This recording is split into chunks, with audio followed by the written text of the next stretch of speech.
আসসালামু আলাইকুম। আজকে একটা এক্সপেরিয়েন্স শেয়ার করব। সেটা হচ্ছে আজকে দুপুরে গিয়েছিলাম মার্কেটে একটা ক্যাপ কিনবো। মানে সান প্রোটেক্ট করবে এরকম বাইক চালানোর সময়। তো মার্কেটে যাওয়ার পরে মানে এত পরিমাণ রোদ আজকে মানে রোদের ইয়েতে আমার মাথার চুল বেত করে মাথার চামড়া একদম মানে হিট হয়ে মাথা গরম হয়ে গেছে আমার। এত পরিমাণ রোদ, রোদের এত পরিমাণ তাপ।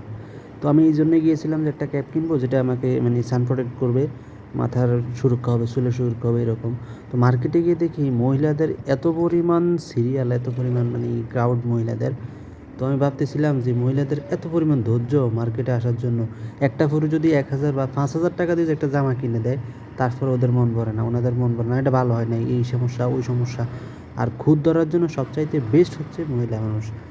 তো যাই হোক, মহিলা যদি ১২০০ টাকা দিয়ে কিনে যদি ওর সন্তুষ্ট থাকে, যদি এটা নিয়ে কেউ খুদ ধরে কোনো পুরুষ, ওর তো ওইরকম ভাতে নেই, ওই ঘরে ওই দিন ভাতে নেই।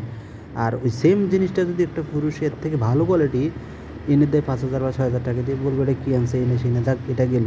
তো আমার কথা হচ্ছে এটা যে মহিলাদের এত পরিমাণ ধৈর্য, মানে মার্কেটের মধ্যে এই রোদে দিয়ে সিরিয়াল ধরে দাঁড়িয়ে আছে, মার্কেটে ঢুকবে একটা দোকান ফের একটা দোকান, মানে দেখতেছে মানে কলেজে আসছে আর কি, ১ ঘন্টা পর ৮ ঘন্টা এই টিচারটা ওই টিচার এরকম মানে ক্লাসের পর ক্লাস ওনারা করতেছে। মানে ধৈর্য, তো আমি চিন্তা করতেছি এত পরিমাণ ধৈর্য যে তাদের, তো এই ধৈর্যটা কি তারা সংসারে ইয়ে করতে পারে না, অ্যাপ্লাই করতে পারে না? তো সংসারে যদি ওনারা এটা অ্যাপ্লাই করে, তাহলে তো আমার মনে হয় যে বাংলাদেশের কোনো পুরুষ বা কোনো মহিলা ইয়ে হয় না, মানে ডিভোর্স হয় না, ছাড়াছাড়ি হয় না।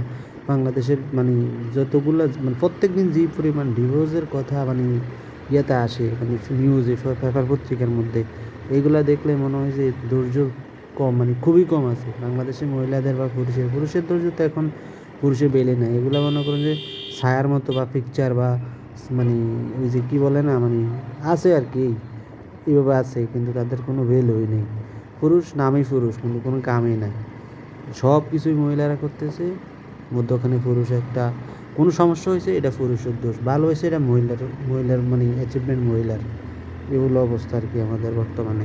আমার এই কথাগুলো আসলে অনেকের গায়ে লাগবে, আর যারা এগুলা করে তাদের গায়ে লাগবে, আর যারা এগুলা করে না স্বামী ভক্ত। আসলে স্বামী ভক্ত বলতে কি, এটা কখনো কোনো মানুষ নেগেটিভলি দেখে না। যে পুরুষ যে মহিলা স্বামীর প্রতি অনেক লয়াল থাকে, অ্যাক্টিভ থাকে, তাদের কখনো মনও খারাপ হয় না বা ফ্যামিলিতেও কোনো ঝামেলা হয় না।